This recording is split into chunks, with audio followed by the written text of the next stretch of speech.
अहिल्यानगरमधून एक बातमी समोर येते। अहिल्यानगर महापालिकेच्या विद्युत विभागातील कंत्राटी कर्मचारी धीरज परदेशी यांच्यावर मुकुंदनगर परिसरातील दर्गा दायरा भागात शुक्रवारी जीवघेणा हल्ला झाला।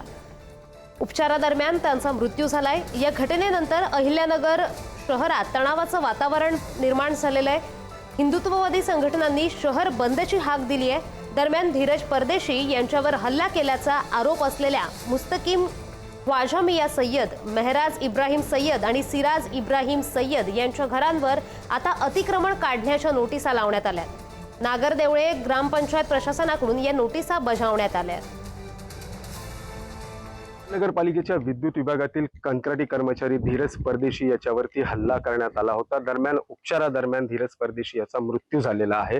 मृत्यूनंतर ज्या आरोपीने हल्ला केला होता त्या आरोपीच्या घरावरती बुलडोझर चालवण्याची मागणी समोर आलेली होती आणि त्यानुसार आता नागरदेवळे ग्रामपंचायतीने त्यांच्या घरावरती नोटीस लावलेली आहे। आपण जर या ठिकाणी बघितलं तर नागरदेवळे ग्रामपंचायतीच्या वतीने जे आरोपींचं घर आहे त्या ठिकाणी जे अतिक्रमण करण्यात आलेलं आहे ते अतिक्रमण काढण्याची नोटीस लावण्यात आलेली आहे। कुठेतरी महाराष्ट्र ग्रामपंचायत अधिनियमानुसार जे राहत्या घरावरती जे अतिक्रमण करण्यात आलेलं आहे ते लवकरात लवकर काढण्यात यावं अशा प्रकारची अशा आशयाची नोटीस नागरदेवळे ग्रामपंचायतीच्या वतीने लावण्यात आलेली आहे। खरं तर आरोपीच्या घरावरती पोलिसांचा देखील मोठा फौजफाटा बंदोबस्त तैनात करण्यात आलेला आहे।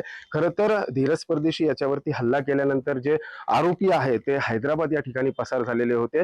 त्यांना स्थानिक गुन्हे शाखेच्या पथकाने काल रात्री उशिरा हैदराबाद येथून अटक केलेली आहे। त्या तिघांसह अन्य 2 आरोपी असे एकूण 5 जणांना देखील स्थानिक गुन्हे शाखेच्या पोलिसांनी अटक केलेली आहे। खरं तर धीरज परदेशी याच्या मृत्यूनंतर जे हिंदुत्ववादी संघटना आहे ते रस्त्यावर उतरलेले आहे। आज नगर शहर बंदची हाक देण्यात आलेली आहे आणि लवकरात लवकर ज्या आरोपीने हल्ला केला त्या आरोपीच्या घरावरती बुलडोझर चालवावा अशी मागणी कुठेतरी समोर आलेली होती आणि त्यानुसार आज नागरदेवळे ग्रामपंचायतीच्या वतीने आरोपीच्या घरावरती जे अतिक्रमण आहे ते काढण्याची नोटीस लावण्यात आलेली आहे। आणि एकूणच जर आपण बघितलं तर या नोटिसीनुसार आता ग्रामपंचायत कार्यालय काय कारवाई करणार याकडे सर्वांचं लक्ष लागलेलं आहे।